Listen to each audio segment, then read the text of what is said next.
There's a pattern in history that has destroyed 3 global superpowers in the last 500 years. And right now, in 2025, the United States is following that exact same pattern, stage by stage, decision by decision, almost like we're reading from the same script that led to catastrophe every single time before. In 1590, Spain was the richest empire on earth. They controlled half the world's gold and silver. Their military dominated Europe. Their currency was accepted everywhere. Within 80 years, they were bankrupt, a second-rate power that never recovered. In 1914, Britain ruled the largest empire in human history. The sun never set on British territory. The pound sterling was the global reserve currency. Within 40 years, the empire was gone. The currency collapsed. They became America's junior partner. In 1991, the Soviet Union was the other superpower. Nuclear weapons, global influence, satellites spanning the globe. It ceased to exist in 900 days, not from war, from economic implosion, 3 times. 3 superpowers, 3 complete collapses, all following the exact same sequence. And here's what should terrify you. The United States has already completed 5 of the 7 stages. We're not approaching the pattern, we're deep inside it. This is the story of how empires die, why they always think they're different, and why the math says we're next. And it's happening faster than anyone wants to admit. Before we go through the pattern, you need to understand what imperial collapse actually looks like. Not in textbooks, in practice, what it means when a superpower dies. Imperial collapse doesn't start with invasion or military defeat. It starts with economic exhaustion. The empire extends beyond its ability to maintain itself. Military bases in 150 countries, wars on multiple fronts, promises it cannot keep, debts it cannot repay. At first, the decline is invisible. The currency still works. The military still wins battles. The government still makes promises. But beneath the surface, the foundation is cracking. Resources are misallocated. Productive capacity shrinks. The best and brightest leave. Then comes the acceleration. Allies start hedging. Enemies test boundaries. Trade partners seek alternatives. The reserve currency status erodes. And suddenly, the advantages that made you powerful become vulnerabilities. Your currency, once demanded by everyone, comes flooding back home. Your military, spread across the world, becomes unsustainable. Your promises, once guaranteed by strength, become empty words. That's not theoretical. That's what happened to Spain, Britain, and the Soviet Union. And it happened because they made exactly the same decisions we're making now. They believed their power was permanent. They overextended militarily. They debased their currency. And they refused to accept reality until collapse was already underway. Let's look at how it actually happened 3 times, the exact same way.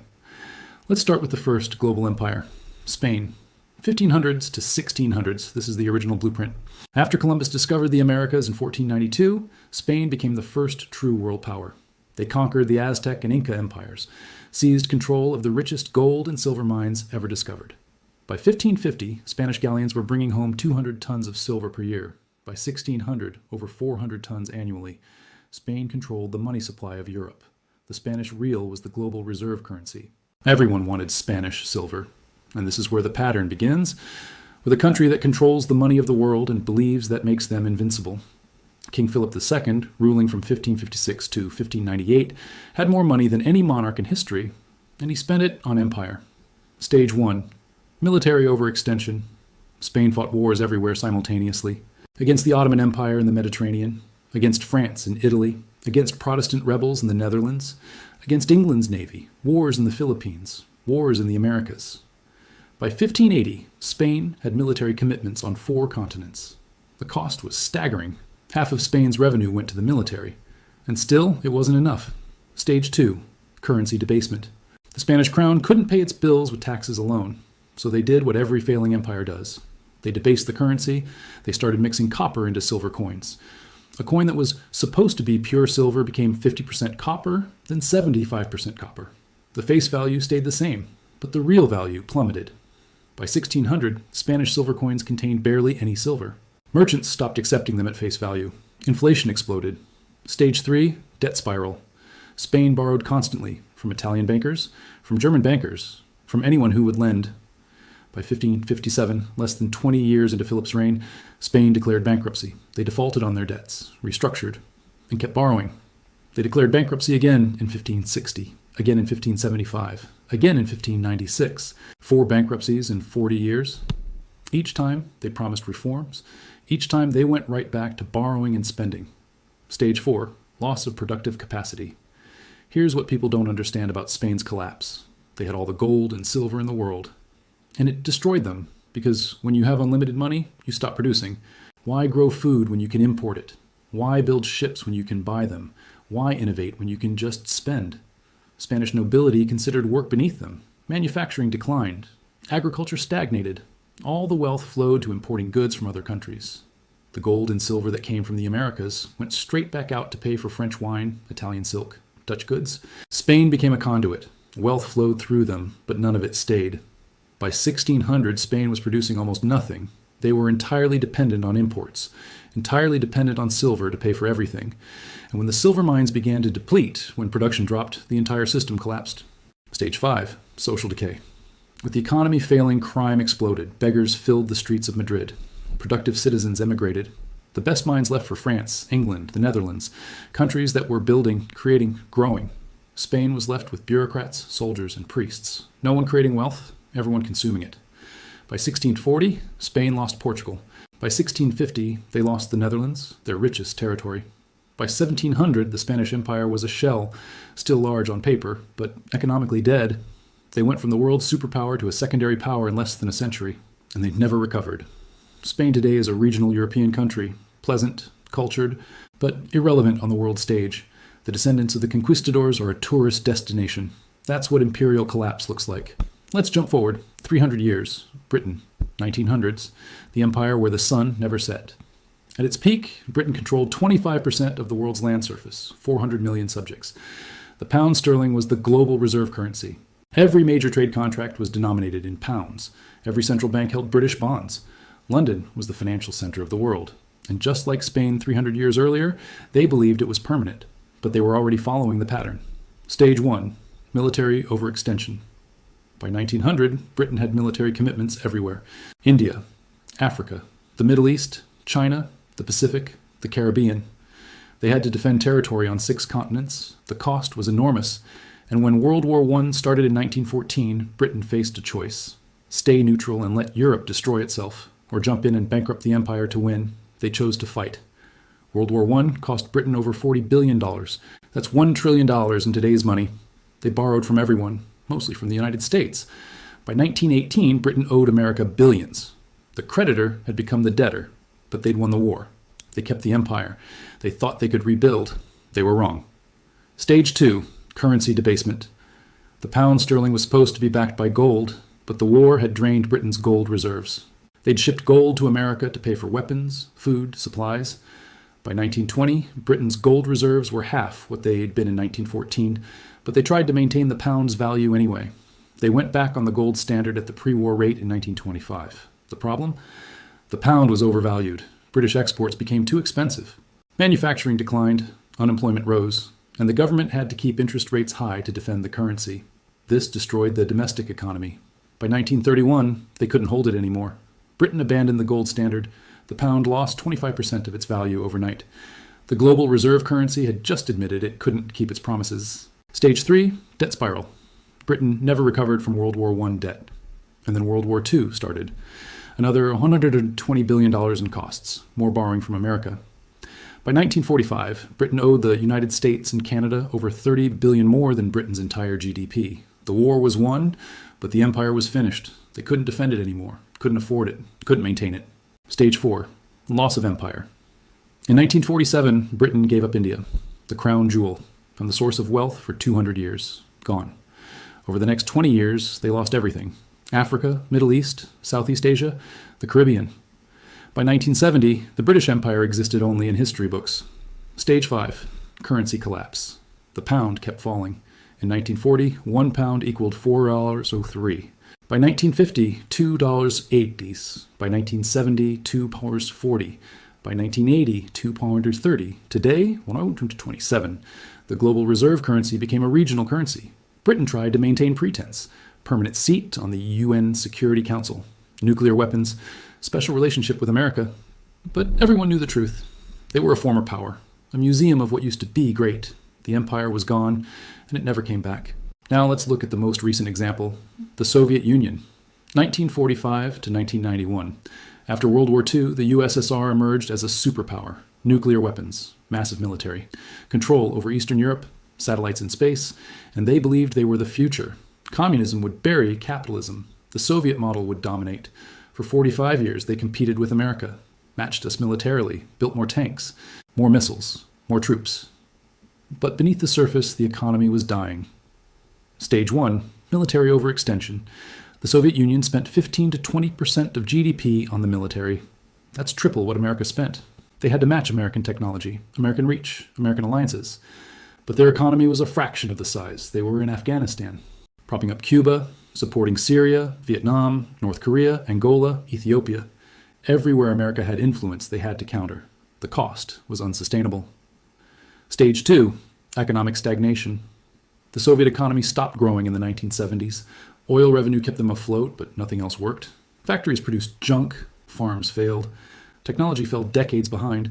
By the 1980s, the Soviet Union was importing grain. A country with some of the best farmland on earth couldn't feed itself. Why? Because central planning doesn't work. Because innovation dies under control. Because no one produces when there's no incentive. Stage 3, currency collapse. The ruble was never a real currency. It couldn't be exchanged internationally. Even Soviet citizens didn't trust it.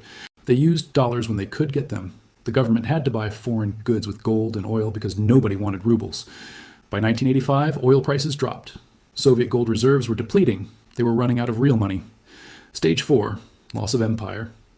In 1989, the Berlin Wall fell. Eastern Europe left. Poland, Hungary, Czechoslovakia, Romania, East Germany, gone in a year. The satellites that gave the Soviet Union strategic depth vanished, and the Soviet government couldn't stop it. They were broke. Stage 5, complete collapse. On December 26, 1991, the Soviet Union ceased to exist. 900 days from Berlin Wall to complete dissolution. No war, no invasion, just economic implosion. The military couldn't be paid. The government couldn't function. The ruble became worthless. A superpower with 30,000 nuclear weapons collapsed from internal economic failure. The pattern played out again. Overextension, currency failure, debt, loss of empire, collapse. And here's what should keep you awake at night.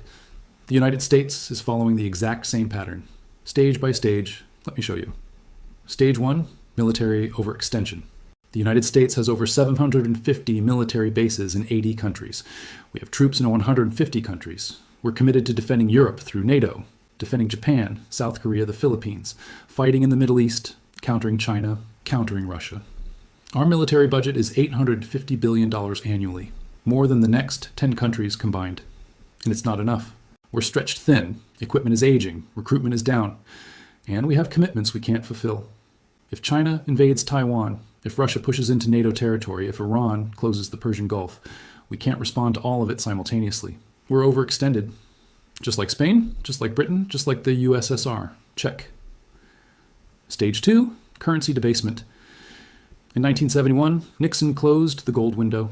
The dollar became pure fiat currency. Since 2000, the money supply has increased 400%. Since 2020, we've printed over $6 trillion. The dollar has lost 98% of its purchasing power since 1971. We're not mixing copper into silver coins. We're just printing unlimited paper. The mechanism is different. The result is the same. Debasement. Check. Stage 3, debt spiral. The United States owes $36 trillion. That's 120% of GDP. Interest payments alone are approaching $1 trillion per year. We're spending more on interest than on defense. We run deficits every year. $1.8 trillion in 2024 in a growing economy. During peacetime, we borrow to pay interest on previous borrowing. That's the definition of a debt spiral. Spain defaulted 4 times. Britain borrowed until it collapsed. The USSR ran out of money. We're on the same path. Check. Stage 4, loss of productive capacity. America doesn't make things anymore. We design, we finance, we consume, but we don't produce. Our manufacturing base has been gutted. Shipped to China, Mexico, Vietnam, we import $800 billion more than we export annually. We're dependent on foreign supply chains for everything: medicine, electronics, steel, even military components. Just like Spain became dependent on imports while the silver flowed out, we're dependent on imports while dollars flow out. And just like Spain, when the money stops flowing, we're in trouble. Check. Stage 5, social decay. Trust in institutions is at all-time lows. Crime is rising. Homelessness is exploding. Drug overdoses kill 100,000 Americans annually. The best and brightest are leaving or checking out. Fertility rates are collapsing. Political dysfunction is total. We can't agree on anything, can't fix anything, can't build anything. The signs of decay are everywhere, but everyone pretends it's fine. It's not fine. Check. We're on stage 5 of 7. The Soviet Union made it to stage 5 before complete collapse. So did Britain. Spain lasted longer, but the pattern is the same. We're not at the end yet, but we're deep into the sequence. Stage 6 is loss of reserve currency status. That's when allies start diversifying, when trade moves to other currencies, when the dollar comes flooding back home because no one needs to hold it anymore. We're seeing early signs. BRICS nations developing alternatives, central banks buying gold, China and Russia trading in yuan and rubles, Saudi Arabia accepting yuan for oil. The cracks are forming. Stage 7 is collapse, not gradual decline, sudden implosion. The Soviet Union went from superpower to non-existent in 900 days.